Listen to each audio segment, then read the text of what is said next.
શ્યામ સોનાનો હિંડોળો રે, આ હિરલા દોરી છે.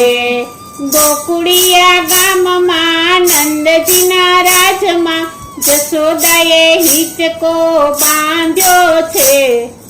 આ હિરલા દોરી છે, આ હિરલા દોરી છે. શ્યામ સોનાનો હિંડોળો રે, આ હિરલા દોરી છે.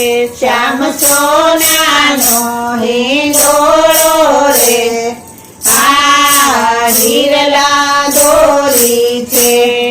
ગોકુળની ગોપીઓ આવી ઝુલાવવા કાન માટે માખણ લાવે છે.